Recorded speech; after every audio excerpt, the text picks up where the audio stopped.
welcome to EC Electronics. So today's video is a mock test on digital electronics. You all know that digital electronics is a very important subject. It is having a lot of weightage, especially for all competitive examinations. A lot of marks you can get if you cover all the topics of digital electronics.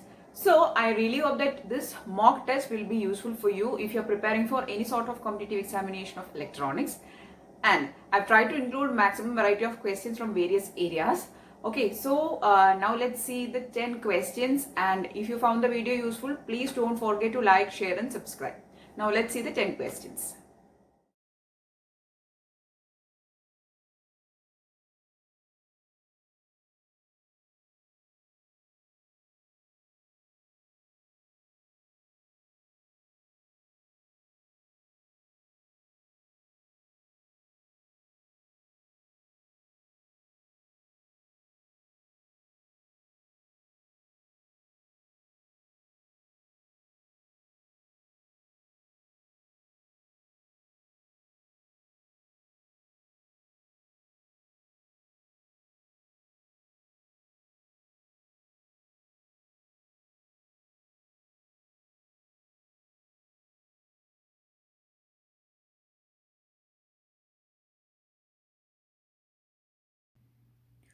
So this is a mock test of digital electronics subject. This is a part 2 of digital electronics mock test. So I hope that you have answered the 10 questions. Now we are going to see the solutions. The first question is, you can see the question on board. The Gray code for A5 to the base of 16, that is hexadecimal number A5 is equivalent to dash. So how to convert a number from hex to Gray code? Okay, so this is not binary conversion, this is actually Gray code conversion. So we have done a detailed video on all the number system conversions. It is in the digital electronics playlist, and you can find there how to convert a number from binary to gray. Okay, so here the number is not given in binary. So first step we have to do is, first step is converting of this number which is in hexadecimal to binary. How to write this number in binary? We'll be writing hexadecimal numbers when we convert to binary, which will be in 4-bit representation of each numbers. For A, there is a 4-bit representation, and for 5, there is a 4-bit representation, or in BCD representation. Okay, so I'm going to write the representation for A, that is 1 0 1 0, and for 5 the representation is 0 1 0 1. So this is the number corresponding to A5 to the base of 16 in binary. Okay, that is 1 0 1 0 0 1 0 1 to the base of 2. Now we don't need binary, we need gray. Okay, so I'm going to convert the number from binary to gray. So 1 0 1 0 0 1 0 1. How to convert this number is, just write down the. So now we are going to see how to convert this number in binary to gray. So I'll show you how to convert. Anyway, this is detailedly given in the video of number system. Please to have a look. Okay, first we'll write this bit as it is. So it is here. Then we'll take the XOR of these two and we'll write the result here. It is 1. We know that 1 XOR 0 is 1. Again, we'll take the XOR of these two. Again, we'll take the XOR of these two. Again, we'll take the XOR of these two. Again, the XOR of this, and finally this. Okay, so here this result is 1, this is 1, this is 1, this is 0, this is 1, this is 1, and then again 1. So the result is having 4 ones, then a 0, then 3 ones. This is your representation in gray code. Okay, so you should be knowing how to convert a number from binary to gray at least, because if any number is given in some other form, that is in octal or in hex, you can first at least convert that to binary and then to gray.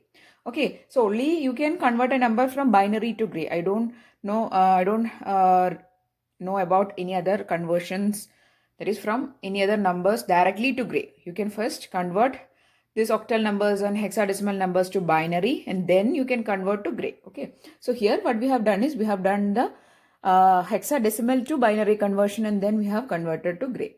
So this is a gray conversion figure. Okay. So the answer here coming correct is option D is your correct answer, and this is your correct answer. 1 1 1 1 0 1 1 1. Okay. Now we are going to the second question. So the second question is again from Boolean simplification. In this video, you can find most question from Boolean and its higher order. Okay. So the second question is simplify the expression given by f w x by z equal to sigma 0, 1, 2, 4, 5, 6, 8, 9, 12, 13 and 14. Okay, so you have to actually, if you see such a question, you have to draw the K-map. You have to draw a 4 by 4 K-map or a 4-bit K-map you have to draw. Okay, so I'm going to draw a 4-bit K-map here and I'm going to mark ones at the given mean positions. So, okay, so this is a W, X, Y, Z. And we are going to write here, we'll mark columns and then rows. So here it is 0, 1, 3, 2. Right. Then here it is 4, 5, 7 and 6. 8, 9, 11 and 10. 12, 13, 15 and 14. So this is your K-map general form. And here there is a 0, 0, 0, 1, 1, 1, 1, 0. 0, 0, 0, 1, 1, 1, 1, 0. Now you have to go back to your question and see on which all positions you have ones. So I'm going to mark the positions. The ones are at 0, then 1, then at 2, and then at 4, and then at 5, and at 6, 8, 9, then at 12, yeah, then 13, then 14. Okay, so these are the positions where you have ones. Okay, so these ones you have at these positions. Now I'm going to make a grouping. Okay, in which all positions you can make grouping, let's see. So you have to make groups of at least 2 or then 4. Likewise you can mark, or 8. Likewise you can mark the groups. Okay, so there are 2 groups here also, here also. This you can mark as 1 group. Okay, now you have to write the representation for this group. Okay, so I have again done 2 videos on K-map simplification. In one video we have done all the basic 3 variable, 4 variable K-map, and in a separate video I have done a 5 variable K-map also. Okay, so please do have a look on those videos to be more familiar with these type of questions. So 0, 0 here, 0, 1 here. You have to take the common variable. It is 0, 0, and that corresponds to W bar. Okay, so it is this group corresponds to W bar, and then look at the columns. Which variable is a constant? Here Y is changing 0 and 1, but Z is 0, 0. So you have to take the common variable, which is 0. So it corresponds to Z bar. So this is the expression for this particular group, which I have marked in red. Okay. Again, so we have obtained one group expression, which is W bar is Z bar. The second group I am going to mark here. I'll be taking these 4. Okay, I'm going to take these 4. Yeah, I've marked with a blue color. And what is the representation or the expression? Here, first go to the rows. Which variable is not changing? It is W. Yeah, W. Then look in the columns. Y is not changing, 0 and 0. So it is Y bar. So the expression is W Y bar. Okay, so this is the expression for this in blue color. Okay, then next we are going to mark another pairing.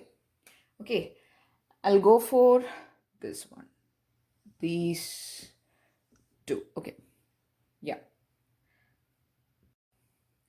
So the next pairing I have marked here, these 1 and 1 here, and these 2 ones here. Okay, I've marked a pair in black. You can see the black color, that forms the pair. Okay, so here you have to first look into the rows. or you can look into column. Either way you can look. Okay. So in row, which variable is not changing? It is x. X is having value 1 and 1 here. So it is not changing. So it is x. Then in the row, in the column, which variable is not changing? It is z. It is 0 here and 0 here. Okay, so it is z bar. And the representation is x z bar. Now we have obtained 3 expressions and there is one more pair remaining. We have to pair it. Okay, I'm going to pair it. Yeah, I'm going to use a blue color again. Yeah, be using blue color to pair this here. Okay, so now I'm going to write the expression for this square of 4 ones. First, look into the rows.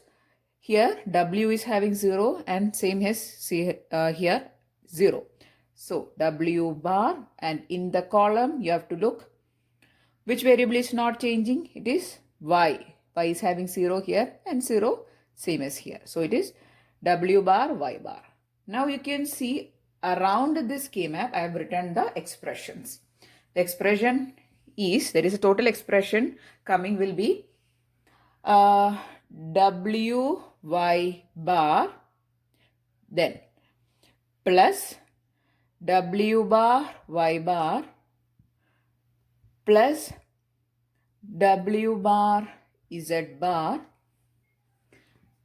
plus x z bar. Okay, so this is your expression. Okay, x z bar. Okay, so this is your expression, final expression for f of w x y z.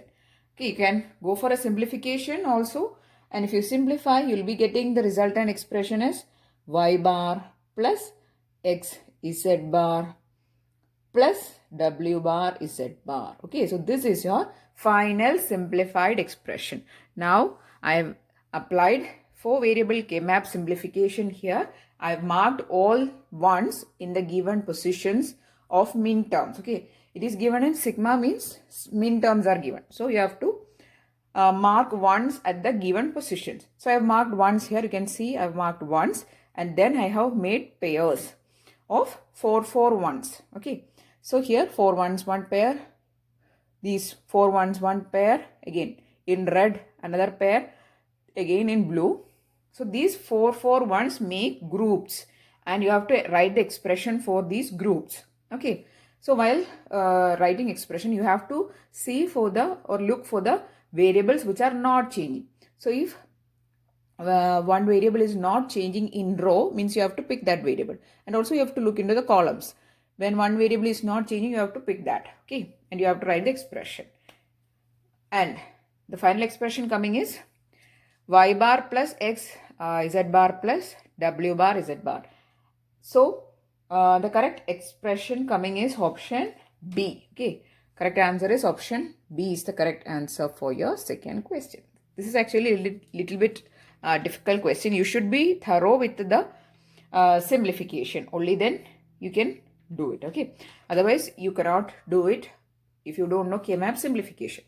So anyway, the correct answer for the second question is option B. Now moving on to the third question.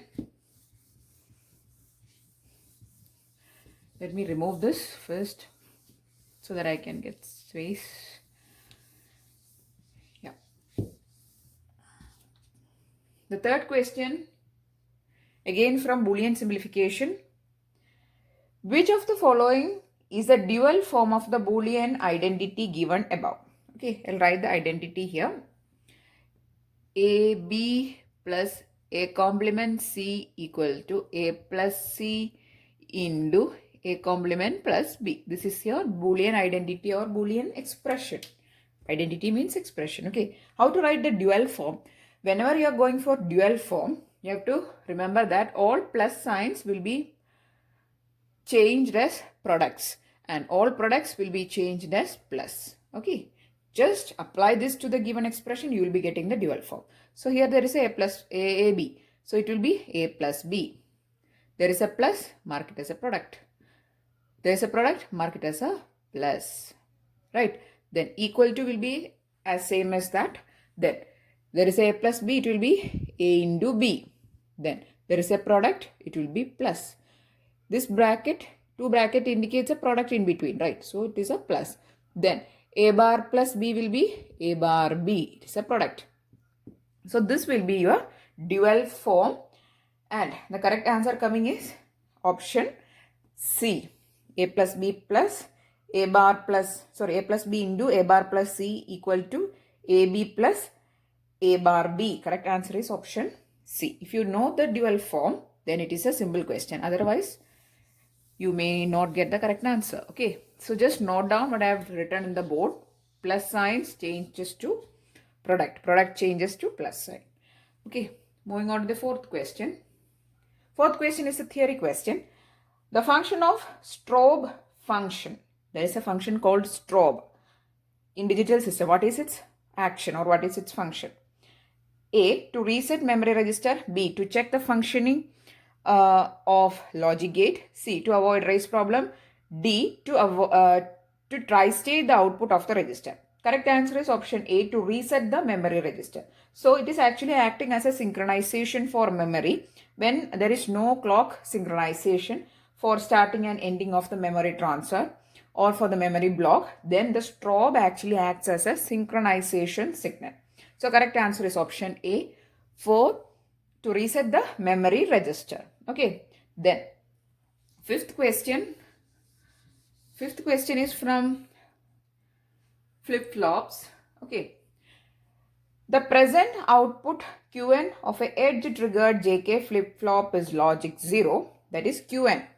Present output is 0. Then J is equal to 1.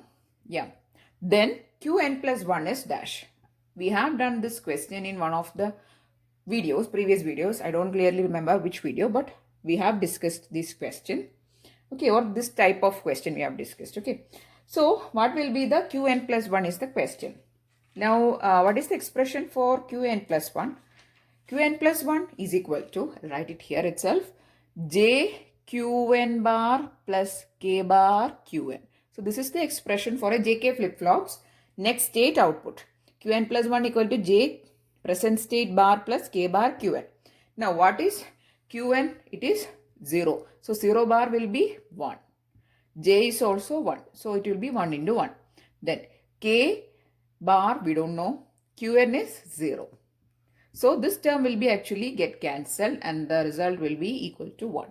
Okay. So I'll read out the options.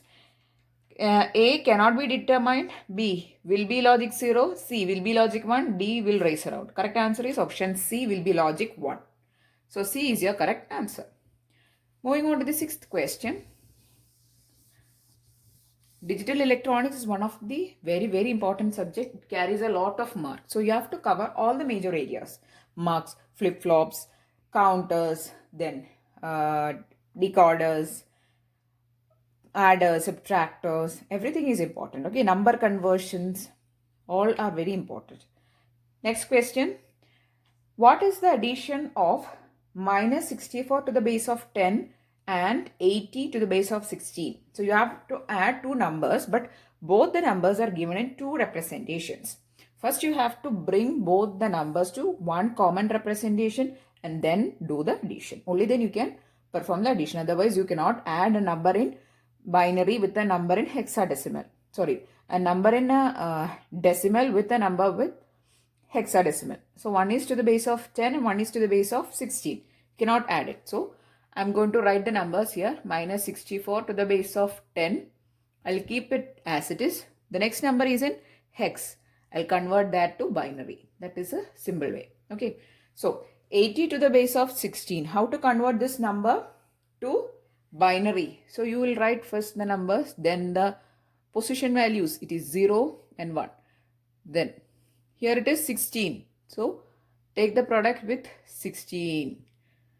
So the number in decimal will be 8 into 16 raised to 1 plus 0 into 16 raised to 0. 0 into 16 raised to 0 is getting cancelled. So this will be your result. 8 into 16 is 128 to the base of 10. So this is how you convert a number to, that is a number in hexadecimal to decimal. So all these conversions I have done in the number system video. Okay. In detail, I have explained how to do the conversion step by step for all the major conversions. So here 8 into 16 raised to 1. So it is 128 to the base of 10 is actually your number here. Okay, I'll write it here. So this number is 128 to the base of 10. So this number is already in base 10. This also we have converted to base 10.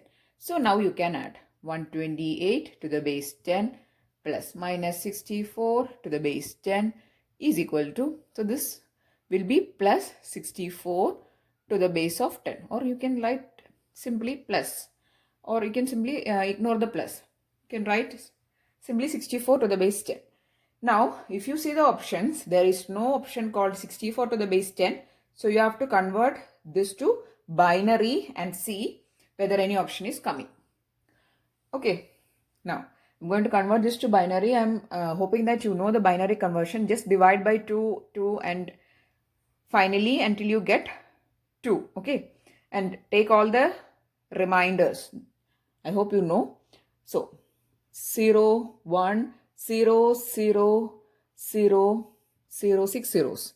1, 2, 3, 4, 5, 6. Okay, so this is your number in binary. And if you see your option D, this is your option D.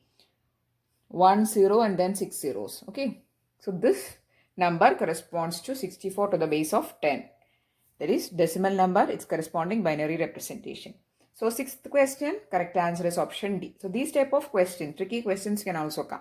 Because directly if you do the addition, you will get 64 to the base of 10. But you cannot find the answer. So you have to do another conversion and see whether any option is coming or not. Okay.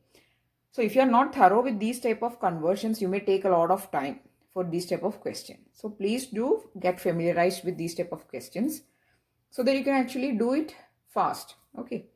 Now, seventh question is from MUX, multiplexers area.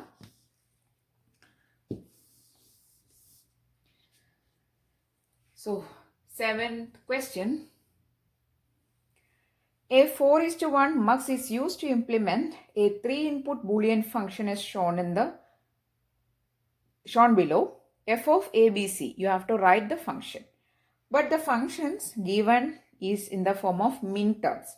I'll read out the option. F of ABC equal to sigma 1246 or F of ABC equal to sigma 126 or F of ABC equal to sigma 156 or none. So you cannot directly write the expressions, but you have to go for K-map simplification. In the K-map, you have to see which all columns you have to pick. Okay, first anyway we'll write the expression. The logical expression first we'll write and then we'll write the K-map. Okay, I'll write the draw the figure for you, I2 and I3. Here there is a coming, there is a complement given to I1. In I2 there is 1 and I3 there is 0, and this is F of A, B, C. Yeah, here there is B and there is C. Now just simply write the output function with the help of this input and this select lines. Okay. For 0, 0, what is the output coming? It is I0 and A is connected to I0. So it is B complement, or you can write A, B complement, C complement. That is your first I0 input. Then second one, for 0, 1, what is coming? For 0, 1, it is A bar. So the expression is A bar, B bar, C, right?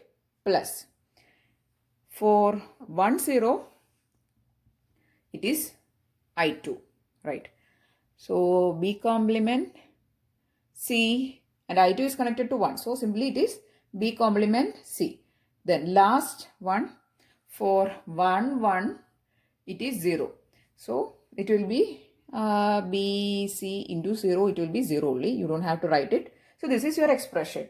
Now we don't need this expression. We need the K-map. So I'm going to draw a 3-variable K-map. Why 3 variable? Because there is ABC only, right? Draw the 3 variable. There is an A, there is a B here and a C here. I'm going to draw the columns. 4 columns. 1, 2, 3, 4. Then here, then 0, 0, 0, 1, 1, 1, 1, 0. And 0 and 1 here. Now, mark the positions where these expressions are coming. A is here. B complement, C complement means it is here, right? Then second expression is A complement. Yeah, it is here. B complement C. Yeah. Where is B complement C coming? It is here. So mark a 1. Then, sorry, there is a slight variation. This expression is not B complement C, it is B C complement. Already we have written B complement C here. So it is B C complement means 1, 0. Okay. So for 1, 0, you are selecting I2, which is 1. Okay. So please do correct it. Or if you have already understood that it is a correction, then it's fine. So 1, 0 means B C complement. And for that, you are taking the I2, which is 1. So where you have to mark B C complement, it's here.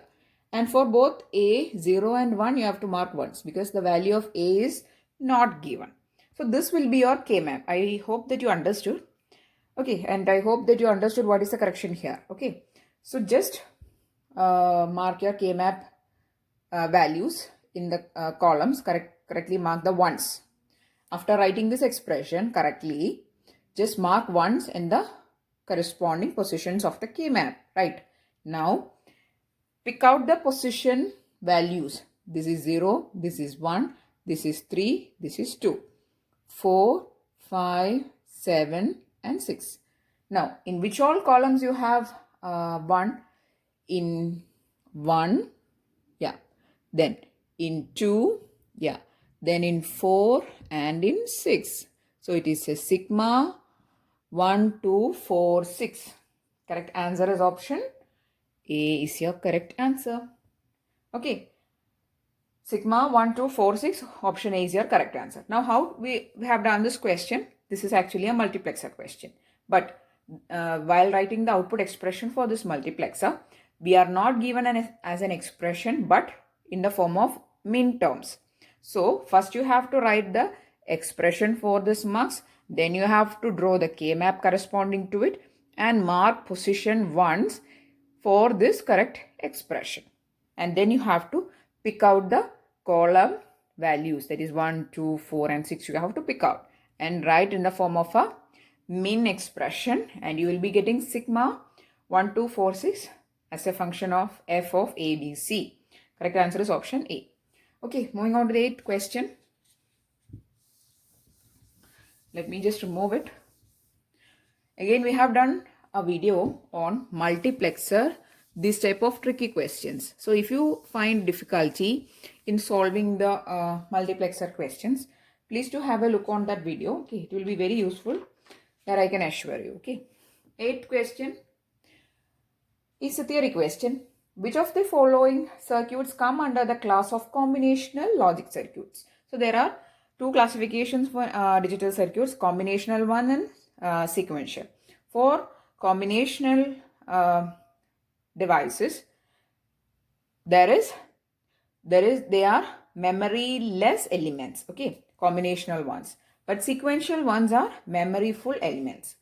Now, for the case of adders and subtractors, they don't have memory. Whatever input is given to the device, it will add or subtract and will give you the output. But the devices like flip-flop, you know that there is a present state, there is a next state, and the next state is depending on actually the present state. So it is a memory full element. Okay, so that is the difference between the combinational and the sequential. So a sequential circuit actually is formed by adding a memory to a combinational circuit. Okay, so these are actually very basic things of combinational and sequential circuits. So if you want me to do a video on what is the difference, what is the classification, what are the major difference between combinational and sequential, please do mention in the comment section. We'll be doing a video on that. Okay, so just know that it is having no memory. For combination means there is no memory, And out of this given options, which are having no memory, 1 full adder, 2 full subtractor, 3 half adder, then 4 JK flip-flop, 5 counter. Correct answer is option D, 1, 2 and 3. Means full adder, full subtractor and half adder doesn't have a memory, and that's why they are combinational. Okay. So combinational means no memory. Whereas sequential means memory is present. Okay. So just note it down, and correct answer here is option D, 1, 2 and 3. Okay. Moving on to the 9th question. 9th question is from D to A converters. Very simple question, but 9th question. A D to A converter has 5 volt full scale output voltage and an accuracy of plus or minus 0.2%. The maximum error for any output voltage will be dash. Okay. So you have to calculate what is the maximum error voltage can come. So error voltage is actually accuracy times the full scale voltage. So what is the accuracy? 0.2% means 0.2 by 100 into 5 is the full scale. So it will be 10 millivolt is the maximum error voltage can come. So this 0.2 accuracy means it can be plus or it can be minus. Okay. So anyway, even if it is going to the plus side, means whatever value is obtained as a reading plus 10 millivolt. If it is a minus means whatever reading you are getting minus 10 millivolt. Okay. So it can go to, just like resistors, it can go to either way. So correct answer here is option B. 10th question. From ADC, which one of the following, from DAC itself, which one of the following D to A converters have the resolution of approximately 0.4% of its full scale range? So here it is given that resolution is 0.4% of full scale range. Okay. So first I'm going to write the equation for resolution. What is resolution? Resolution is equal to full scale range VFS by 2 raised to n minus 1. You can use capital N also, where n is indicating the number of bits of the D to A converter. Okay. Full scale range by 2 raised to n minus 1 is the resolution. Minimum detectable voltage is the resolution. Okay. So this is your expression. Also in the question it is given that the resolution is, what is it given? Given that resolution is approximately, okay, again I'm going to write another equation for resolution as per the question. Resolution is equal to 0.4% of VFS. This is as per the question. 0.4% means 0.4 by 100. Now, this is resolution and this is also resolution. You can equate, right? And you can find what is the number of bits. Okay. Which one? The question is actually which one of the following D to A converters have the this much, that is 0.4 full scale range, and in the options it is given 8-bit, 10-bit, 12-bit, 16-bit. So you have to find nothing else but the number of bits of the D to A converter, or N. So by equating these two, you can clearly find capital N, right? So we'll do it. Don't worry. So VFS by 2 raised to n minus 1 is equal to 0.4 by 100 VFS. You can give some other name for VFS also, but there is no need actually. We can directly cancel it out. So 0.4 by 100 will be and equal to 2 raised to n minus 1. So it will be 100 by 0.4. Okay, I'll write 0.4 by 100, or taking inverse on both sides, 2 raised to n minus 1 equal to 100 by 0.4. Okay, that is nothing but 250. 250 equal to 2 raised to n minus 1, or it is 251. 2 raised to n equal to 251. Taking log to the base 2 on both sides, you will be getting n equal to 7.97 approximately 8-bit, because if you see the options, it is only rounded figures, 8-bit, 10-bit, 12-bit. So 7.97 you can approximate to 8-bit, right? So correct answer is option A, 8 bits. Okay, so this was a little bit twisted question, not tough question, but twisted question. You have to know the equation for resolution. Only then you can equate with the given data. Okay. So anyway, correct answer is option A. Yeah. Option A is your correct answer. So these are the 10 questions which I have included in this video. I really hope that you found the video useful. If yes, please don't forget to share with your friends. Please don't forget to give it a thumbs up also. And if you want more videos, please do subscribe to the channel. Thanks for watching and keep on watching.